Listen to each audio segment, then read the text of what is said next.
Friends, आशा है आप लोग खुश होंगे और स्वस्थ होंगे। मैं Prabha Pargai Arden progressive school Lamachaur Haldwani से आज आपके लिए कक्षा 10 का कृतिका का पाठ 2 जॉर्ज पंचम की नाक लेकर प्रस्तुत हुई हूँ। तो बच्चों, इससे पहले वीडियो में मैं आपके लिए मानवीय करुणा की दिव्य चमक लेकर प्रस्तुत हुई थी। आशा है आप लोगों ने मेरे वीडियो देखे होंगे और अपना अपना काम अपनी कॉपी में बहुत सुंदर ढंग से किया होगा। तो बच्चों, आज का हमारा जो ये पाठ है ये है जॉर्ज पंचम की नाक। तो जॉर्ज पंचम की नाक जो ये हमारा पाठ है, इसमें जो इसके जो लेखक हैं वो हैं कमलेश्वर जो इसके लेखक हैं, उन्होंने ये पाठ लिखा है जॉर्ज पंचम की नाक। तो जॉर्ज पंचम की नाक ये पाठ की जो समरी है, यानी कि इस पाठ का जो सारांश है वो मैं आपको समझाऊंगी कि आखिर इस पाठ में क्या दिया है, क्या लेखक का इस पाठ को लिखने का क्या उद्देश्य है, वो सारी बातें आप इसमें पढ़ेंगे। तो इस पाठ में आपके कुछ प्रश्न उत्तर भी हैं जो मैं आपको बाद में वीडियो के माध्यम से आपको समझाऊंगी। तो सबसे पहले हम इस पाठ का सारांश, यानी कि ये पाठ का जो सारांश है वो मैं आपको समझाऊंगी। आप मेरे साथ साथ अपनी बुक में देखेंगे और इस पाठ को समझने की कोशिश करेंगे। ये नई कहानी के सशक्त हस्ताक्षर कमलेश्वर का जन्म, थोड़ा सा मैं पहले आपको लेखक परिचय दूंगी। कमलेश्वर जी का जो जन्म था वो 6 जनवरी सन 1993 को मैनपुरी जो स्थान है ये उत्तर प्रदेश में स्थित है, तो उत्तर प्रदेश में हुआ। ये सुविख्यात रचनाकार थे और कहानियाँ बहुत ज़्यादा लिखते थे, यानी कि इनकी जो कहानियाँ थी वो हिंदी जगत में बहुत छाई हुई थी। कमलेश्वर जी द्वारा जो भी कहानी लिखी गई वो हिंदी में पाठकों द्वारा बहुत सराहनीय रही, यानी कि बहुत सराहा गया उनकी जो कहानियाँ थी। इन्होंने आधुनिक समाज में व्याप्त घृणा, स्वार्थ, घुटन, आत्महत्या के नकारात्मक भावनाओं के मार्मिक चित्रणों को अपनी रचनाओं का माध्यम बनाया। यानी कि हमारे देश में व्यक्ति के अंदर जो नकारात्मक भावनाएं पैदा हो जाती हैं, जैसे घृणा, आत्महत्या संबंधित कोई ऐसी चीज़, या किसी से नफरत करना, किसी से घृणा करना, किसी के अपने अंदर घुट के रह जाना, ऐसी बहुत सारी समस्याएं होती हैं व्यक्ति की। तो उन समस्याओं का जो चित्रण था वो इन्होंने अपनी रचनाओं में किया। यानी कि जब भी आप इनका कोई कहानी या कोई चीज़ इनकी पढ़ेंगे तो उसमें आपको सामाजिक इन त्रुटियों के बारे में, ये जो समाज में हमारी त्रुटियां हैं आदमी की, मनुष्य की, तो वो सब आपको जानने। तो इन्होंने अपनी कहानियों में उर्दू भाषा का प्रयोग किया, अंग्रेजी का किया, कई भाषाओं का इन्होंने प्रयोग भी किया। इस तरह जॉर्ज पंचम की जो नाक है ये जो एक व्यंग्यात्मक निबंध है, यानी कि एक हंसने वाला, जिसमें आपको पढ़ के हंसी भी आएगी। व्यंग मतलब हंसी वाला। इसमें सरकारी तंत्र का मजाक उड़ाया गया है। एक सरकारी तंत्र मतलब एक सरकार के द्वारा किस तरह से काम किए जाते हैं, किस तरह से काम होते हैं सरकारी में, तो ये सब इस एक मजाक के तौर पर इसमें बताया गया है। तो इस तरह बच्चों, अब हम पढ़ते हैं पाठ का सार, जॉर्ज पंचम की नाक। तो इंग्लैंड की रानी एलिजाबेथ द्वितीय, इंग्लैंड की रानी एलिजाबेथ का नाम आपने सुना ही होगा।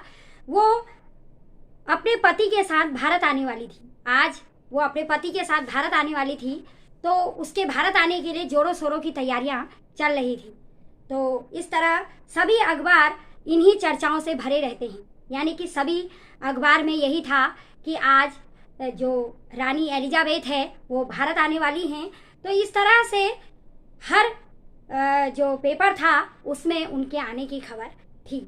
रानी ने हिंदुस्तान रेशमी कपड़ा मंगाकर हल्के नीले रंग का सूट बनवाया था। रानी ने हिंदुस्तान आने के लिए एक हल्के नीले कलर का सूट अपने लिए बनवाया था। यह खबर भी अखबार में सुर्खी खा गई और इस खबर पर भी अखबार में क्या हो गई, बहुत बड़ी सुर्खी, यानी कि बहुत प्रशंसा की गई कि रानी एलिजाबेथ जो है वो एक नीले कलर के सूट में भारत आ रही हैं। तो जब कोई विदेशी हमारे यहाँ आता है तो हमें कुछ ज़्यादा ही मतलब हमारे अंदर एक जज्बा हो जाता है कि विदेश से आने वाला व्यक्ति अगर भारत में आएगा तो हम उसकी कुछ ज़्यादा ही तैयारियां करते हैं। तो वही इस बारे में बताया गया है कि कुछ ज़्यादा ही उनके बारे में उसमें लिखा गया था। उस सूट में करीब 400 पाउंड का खर्चा आया और उन्होंने उस सूट के लिए 400 पाउंड का खर्चा किया है, ये भी उस पेपर में लिखा हुआ था। यह खबर भी अखबार में सुर्खी बन गई थी, बहुत धूम मची हुई थी। चारों तरफ रानी एलिजाबेथ के आने के लिए लोग बहुत उत्साहित थे और धूम मची हुई थी। रानी में तहलका मचा हुआ था, राजधानी में तहलका मचा हुआ था। रानी के आगमन की तैयारी में हर कोई उतावला था।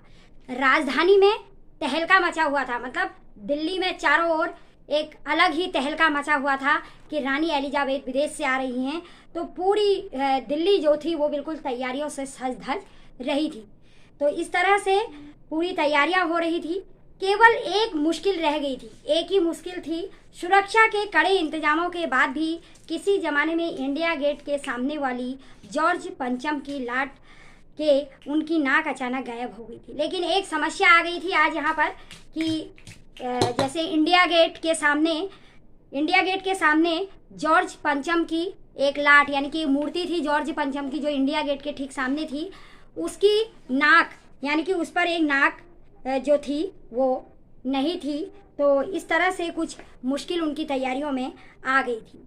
अब इस समस्या अचानक जो गायब हो गई थी नाक, अब यह मुश्किल समस्या बनकर सामने खड़ी होगी। नाक अचानक उसमें से टूट गई, गायब हो गई, तो वह समस्या एक राजधानी वालों के लिए एक बहुत बड़ी मुश्किल बन गई। इस समस्या के समाधान के लिए बहुत सलाह मशवरे हुए, बहुत सारी सलाह मशवरे सरकार द्वारा किए गए क्योंकि जॉर्ज पंचम थे और उनकी एक लाट थी। अगर वहाँ से रानी एलिजाबेथ ये सब लोग उस मूर्ति उनको देख लेते तो उनको बड़ा वो होता कि मतलब इनकी मूर्ति पर नाक नहीं है, तो इस तरह का अपमान न सहना पड़े या हमें कोई वो ना हो, तो इसके लिए उनको बहुत शर्म आ रही थी कि इस पर नाक नहीं है। इस समस्या के समाधान के लिए बहुत सलाह मशवरा हुए। अंत में मूर्तिकार से मूर्ति पर नाक लगवाने का फैसला किया गया। मूर्तिकार से कहा गया कि इनकी मूर्ति पर आप एक नाक फिट कर दीजिए। तो इस तरह उसने बताया कि लाट कब और कहाँ बनी थी। उसने बताया कि ये लाट कब और कहाँ बनी थी तथा उसका पत्थर कहाँ से मंगवाया गया और उसका पत्थर जो जिस पत्थर से वो बनी है वो पत्थर आखिर कहाँ से मंगवाया गया, ये सब उसने पता किया। यह पता चलते ही नाक मूर्ति पर लग जाएगी। उसने कहा अगर आप मुझे बता देते हैं कि इसका पत्थर कहाँ से मंगवाया गया और कैसे ये बनी तो मैं इस पर तुरंत वो काम मतलब इसकी नाक बन जाएगी। हिंदुस्तान यह जानने के लिए फाइलों को खोजा गया, सारी फाइलें निकाली गई कि आखिर ये जॉर्ज पंचम की जो यहाँ पर लाट बनाई गई ये किस पत्थर से बनाई गई। सारे कागज खोजे गए तो कुछ पता नहीं चला। सभी हुक्कामों के चेहरों पर उदासी छा गई। मूर्तिकार ने सलाह दी कि मैं हिंदुस्तान के हर पहाड़ पर जाकर ऐसा पत्थर खोज कर लाऊंगा। मूर्तिकार ने कहा कि मैं हिंदुस्तान के हर पर्वत पर जाकर ऐसा पत्थर खोज कर लाऊंगा। इस पर सभापति को बड़ा गर्व हुआ, उनको बड़ा गर्व का आभास हुआ कि एक मूर्तिकार इतनी बड़ी बात कह रहा है। मूर्तिकार हिंदुस्तान के पहाड़ी प्रदेशों तथा पत्थरों की खानों का दौरा करके लौटा। उतनी दूर दूर मूर्तिकार दौरा करने गया और दौरा करके लौटा। उसने बताया कि यह पत्थर विदेशी है। उसने कहा यह पत्थर विदेशी है यानी कि विदेश से यह पत्थर आया है इनकी लाट बनाने के लिए। ऐसा सुनकर सभापति को मूर्तिकार की अक्ल पर गुस्सा आया, उन्हें बहुत गुस्सा आया। वे उस पर भड़कने लगे। अचानक उसके मन में विचार कौंधा। उसने अखबार वालों को पता न चलने की शर्त पर सुझाया कि अपने देश की नेताओं की मूर्ति से नाक उतार कर इस पर लगा दी जाए। अब एक बहुत बड़ी बात आई कि वहाँ पर यह बात आई कि हमारे देश के जो नेता हैं अपने देश के, किसने सुझाया? अचानक मन में विचार कौंधा। उससे अखबार वालों को पता न चलने की शर्तें दी। उससे अखबार वालों से कहा मैं पता नहीं चलने दूंगा किसी को भी, आप ऐसा करो हमारे देश के जो महान नेता लोग हैं उनकी नाक जो है मूर्तियों पर उसको हटाकर इनकी नाक पर लगा दो। जो ये हमारे लिए एक शर्म की बात है क्योंकि एक विदेशी महिला के लिए उन्होंने अपने देश के जो नेता हैं उनकी नाक निकालने की बात जॉर्ज पंचम की मूर्ति के लिए की। ये बहुत गलत बात हुई कर उसे जॉर्ज पंचम की मूर्ति पर लगा दिया जा सकता है।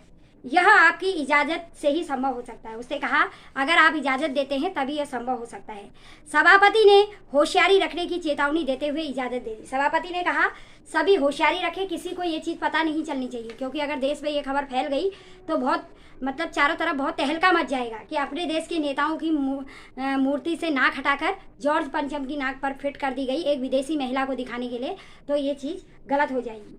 मूर्तिकार ने दिल्ली, बम्बई, गुजरात, बंगाल, बिहार, उत्तर प्रदेश, मद्रास, मैसूर, केरल तथा पंजाब जाकर दादा भाई नौरोजी, गोखले, शिवाजी, लोकमान्य बाल गंगाधर तिलक, जहांगीर, गांधी जी, सरदार वल्लभ भाई पटेल, गुरुदेव, रविंद्रनाथ टैगोर, सुभाष चंद्र बोस, राजा राम मोहन राय, चंद्रशेखर आज़ाद, मोतीलाल नेहरू, मदन मोहन मालवीय, सरदार भगत सिंह, लाला लाजपत राय तथा कांवर सजी आदि सबकी नाकें टटोली।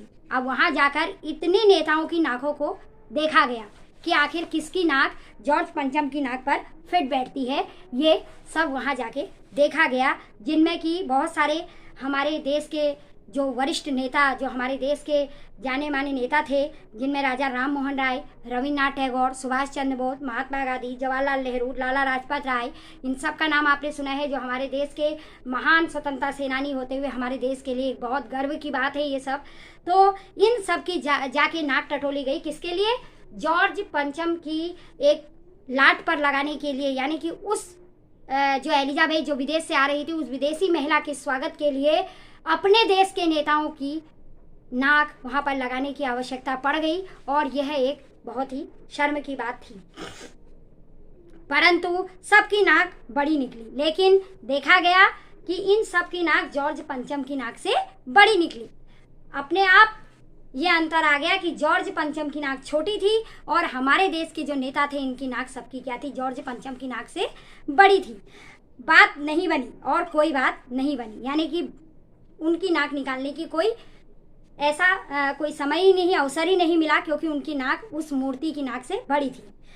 समस्या वहीं की वहीं रही। समस्या अब फिर वही थी कि नाक कहाँ से आए।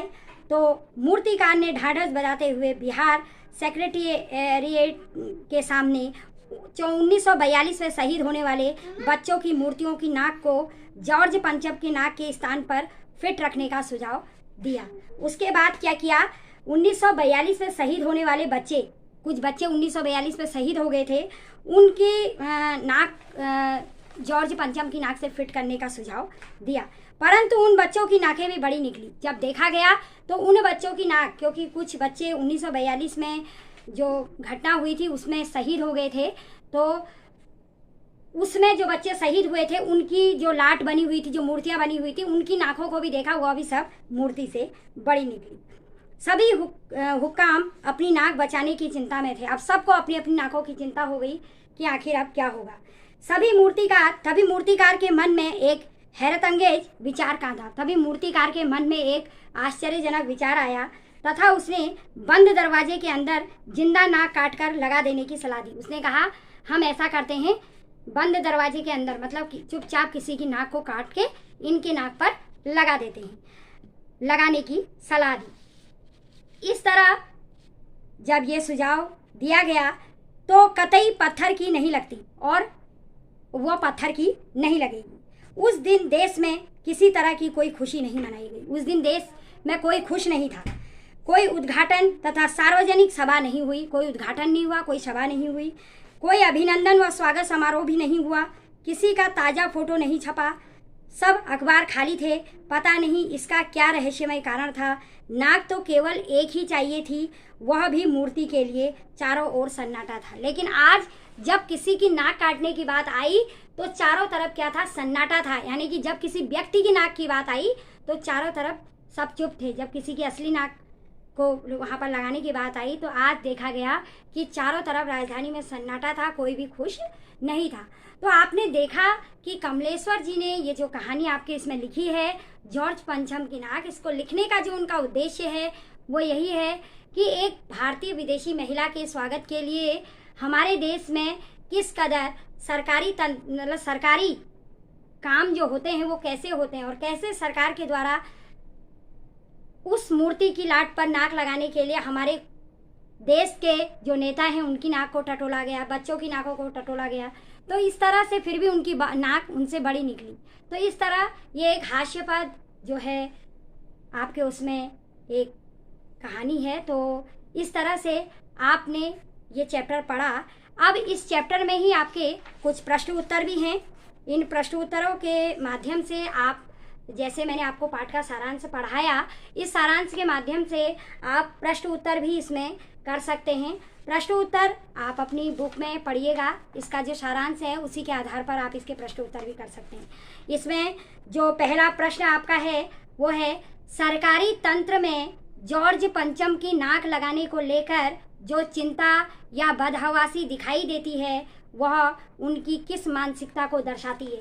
जो पहला आपका प्रश्न है इसमें वो यह है कि सरकारी तंत्र में जॉर्ज पंचम की नाक को लेकर जो चिंता दिखाई जाती है वो किस मानसिकता को दर्शाती है। तो आप जानते हैं कि सरकारी तंत्र में जॉर्ज पंचम की नाक लगाने को लेकर कई तरह की चिंताएं दरसती हैं। जैसे गुलाम मानसिकता को दर्शाती है, गुलामी की मानसिकता की, हम जैसे कि आज भी हम किसी के गुलाम हैं, इस मानसिकता को यह दर्शाती है।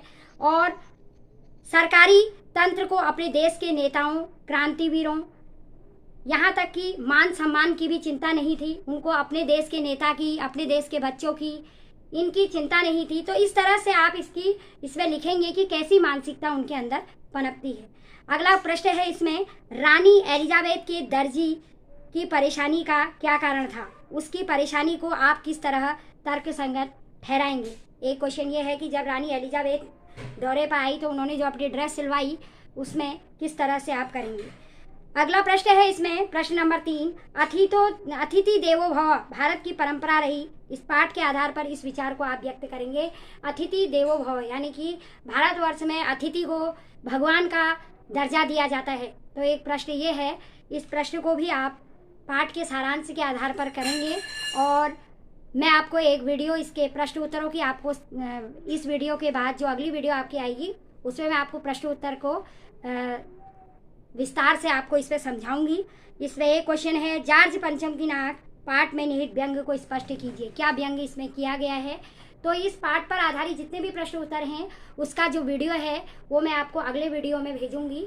आप इस आशा है कि आपको इस पाठ का जो सारांश है वो समझ में आया होगा। बाकी आप अपने पुस्तक में इसको पढ़िए और इसको समझने की आप कोशिश करेंगे। तो पाठ पर आधारित प्रश्न उत्तर। अब चलते हैं पाठ पर आधारित कुछ प्रश्न उत्तरों को विस्तार से मैं आपको समझाऊंगी। तो चलते हैं। पहला प्रश्न है, सरकारी तंत्र में जॉर्ज पंचम की नाक लगाने को लेकर जो चिंता या बदहवासी दिखाई देती है वह उनकी किस मानसिकता को दर्शाती है। आपने देखा कि जो सरकार तंत्र को जो सरकारी लोग थे उनको क्या चिंता होने लगी और कैसे वो बदहवासी दिखाने लगे। तो सरकारी तंत्र में जॉर्ज पंचम की नाक को लेकर जो चिंता और बदहवासी दिखाई देती थी उससे उनकी गुलामी की मानसिकता का बोध होता है कि वो एक गुलाम, ऐसा लगता था जैसे वो आज भी विदेशों के गुलाम हैं। इससे पता चलता है कि वे आज़ाद होकर भी अंग्रेज़ों के गुलाम हैं। उन्हें अपने उस अतिथि की नाक बहुत मूल्यवान प्रतीत होती है जिसने भारत को गुलाम बनाया और अपमानित किया। वे नहीं चाहते हैं कि जॉर्ज पंचम जैसे लोगों के कारनामों को उजागर करके अपनी नाराज़गी प्रकट करें। वे उन्हें अब भी सम्मान देकर अपनी गुलामी पर क्या लगाना चाहते हैं, मोहर लगाना चाहते हैं। इस पाठ में अतिथि देवो भव की परंपरा प्रश्न चिन्ह लगाया गया है, यानी कि जो हमारे देश में कहा जाता है कि अतिथि देवो भव, इस बात पर प्रश्न चिन्ह लगा है। लेखक कहना चाहते हैं कि अतिथि का सम्मान करना ठीक है किंतु वह अपने सम्मान की कीमत पर नहीं होना चाहिए, यानी कि अपने सम्मान को सरकारी तंत्र ने खो दिया, ये नहीं होना चाहिए। अगला प्रश्न है, प्रश्न नंबर 2, रानी एलिजाबेथ की दर्जे को परेशानी का क्या कारण था, उसकी परेशानी को आप किस तरह तर्कसंगत ठहराएंगे। यानी कि दर्जी जो रानी एलिजाबेथ के दौरे से परिचित था वो रानी पाक भारत और नेपाल का दौरा करेगी तो उस देश के अनुकूल वेश धारण करेगी। यानी कि वो दर्जी जो था उसके अलग अलग देशों के अकॉर्डिंग वो उसकी पोशाक तैयार कर रहा था। तो कौन कौन से देश में कैसी ड्रेस पहनेगी इस बात में दर्जी को कोई जानकारी नहीं थी, न कोई निर्देश था। उसकी चिंता विचारणी थी प्रशंसा की कामना हर व्यक्ति की होती है। उसका सोचना था कि जितना अच्छा वेश होगा उतनी ही मेरी क्या होगी, ख्याति होगी, यानी कि रानी एलिजाबेथ मेरी उतनी ही तारीफ़ करेंगी। तो इस तरह उसकी चिंता उचित ही थी, यानी कि वह सोचता था कि अगर मैं अच्छे काम करूँगा तो वह अपने मुँह से मेरी बड़ाई करेंगी। तो यह उनकी चिंता का कारण था। प्रश्न नंबर 3, और देखते ही देखते नई दिल्ली का काया पलट होने लगा। नई दिल्ली के काया पलट के लिए क्या क्या प्रयत्न किए गए होंगे? तो देखते ही देखते देखा गया कि नई दिल्ली के काया पलट रानी एलिजाबेथ के स्वागत की तैयारी में सड़कों में, सरकारी इमारतों में, पर्यटकों स्थलों में सब रंगा गया, सजाया गया, उन पर बिजलियों का प्रकाश किया गया, सदा से बंद पड़े फव्वारे चलाए गए होंगे, भीड़ भाड़ वाली जगहों पर ट्रैफिक पुलिस का विशेष प्रबंध किया गया। तो जैसे ही रानी एलिजाबेथ के आने की तैयारियां हो रही थी तो इस तरह दिल्ली की पूरी काया पलट कर दी गई। एक प्रश्न आपके इसमें है, प्रश्न नंबर 5, जॉर्ज पंचम की लाट की नाक को पुनः लगाने के लिए मूर्तिकार ने क्या क्या यत्न किए? उसने क्या किया, मैंने आपको अभी पढ़ाया था।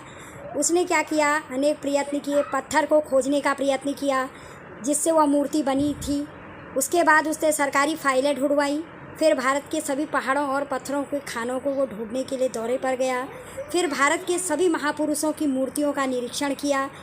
जब नहीं पत्थर मिला तो उसके बाद उसने क्या करा, अपने ही देश के महापुरुषों का मूर्तियों का निरीक्षण किया कि किसकी नाक जॉर्ज पंचम की नाक पर फिट बैठेगी।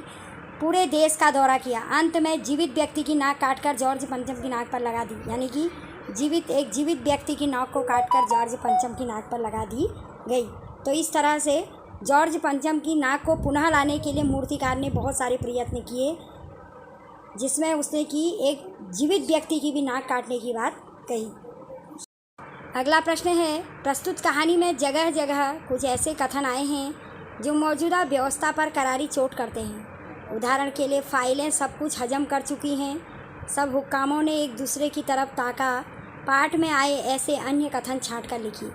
तो पाठ में ऐसी बहुत सारी व्यंग्यात्मक घटनाएं आई हैं जो वर्तमान व्यवस्था पर चोट कर रही हैं। जैसे कि पहला है, शंख इंग्लैंड में बज रहा था, गूंज हिंदुस्तान में आ रही थी, यानी कि इंग्लैंड में शंख बज रहा था कि रानी एलिजाबेथ जाने वाली हैं, लेकिन इसकी गूंज हिंदुस्तान में आ रही थी, तैयारियां हिंदुस्तान की चल रही थी। दिल्ली में सब था, सिर्फ जॉर्ज पंचम की लाट पर नाक नहीं थी। गश्त लगती रही और लाट की नाक चली गई। देश के खैर ख्वाहों की मीटिंग बुलाई गई, पुरातत्व विभाग की फाइलों के पेट चीरे गए, सब कुछ पता नहीं चला। तो इस तरह कई व्यंग यहाँ पर सरकारी तंत्र पर किए गए हैं। तो इसके उत्तर में आपने 5 जो ये मुख्य कारण देखे, ये आपकी बुक में भी लिखे हैं, तो उसमें से भी आप व्यंग अन्य घटनाएं भी इसमें देख सकते हैं। अगला प्रश्न है, नाक मान सम्मान व प्रतिष्ठा का द्योतक है। यह बात पूरी व्यंग रचना में किस तरह उभर कर आई है, लिखिए। इस पाठ में नाक मान सम्मान और प्रतिष्ठा की परिचायक है। आप जानते हैं कि नाक व्यक्ति की सम्मान का परिचायक होती है। जॉर्ज पंचम भारत में विदेशी शासन के प्रतीक हैं। जॉर्ज पंचम भारत में विदेशी शासन उन्होंने भारत में किया था। उनकी कटी हुई नाक उनके अपमान का प्रतीक है। इसका अर्थ है कि आज़ाद भारत में जॉर्ज पंचम की नीतियों को भारत विरोधी मानकर अस्वीकार कर दिया गया। तो रानी एलिजाबेथ के आगमन से सभी सरकारी अधिकारी अंग्रेजी शासन के विरुद्ध अपनी नाराज़गी व्यक्त करने के बजाय उनकी आराधना में जुट गए। मतलब भारतीय लोग उनसे नाराज़गी जुटाने की बात तो अलग, बल्कि उनके स्वागत की तैयारियों में इस कदर जुट गए कि जॉर्ज पंचम का भारत की धरती से कोई अनुराग नहीं था। जॉर्ज पंचम को हमारे देश से कोई भी लगाव नहीं था, लेकिन फिर भी उनकी आस्था पूरी तरह विदेशी थी। वो विदेश के थे। जॉर्ज पंचम एक विदेशी व्यक्ति थे। उनकी मूर्ति का पत्थर तक विदेशी था। उनकी मूर्ति और उस मूर्ति का पत्थर भी क्या था, विदेशी था। फिर उनका सम्मान मान किसी भारतीय नेता के बलिदान और बच्चों से भी अधिक नहीं था, जबकि हमारे जो सरकारी तंत्र के लोग थे उन्होंने ऐसा किया। उनकी नाक भारतीय स्वतंत्रता सेनानियों की नाक से नीची थी। इसके बावजूद सरकारी अधिकारी उसकी नाक बचाने में लगे हुए थे। लाखों करोड़ों रुपया बर्बाद कर दिया, यहाँ तक कि अंत में किसी जीवित व्यक्ति की नाक काटकर जॉर्ज पंचम की नाक पर बिठा दी गई। यह पूरी भारतीय जनता के आत्मसम्मान पर चोट की बात है। यानी कि इससे हमें पता चलता है कि हमारे देश में किस तरह लोग आज भी गुलामी की जंजीरों में जकड़े हुए हैं कि जिस जॉर्ज पंचम का हमारे देश से कहीं तक कोई लेना देना नहीं था, उनके लिए उन्होंने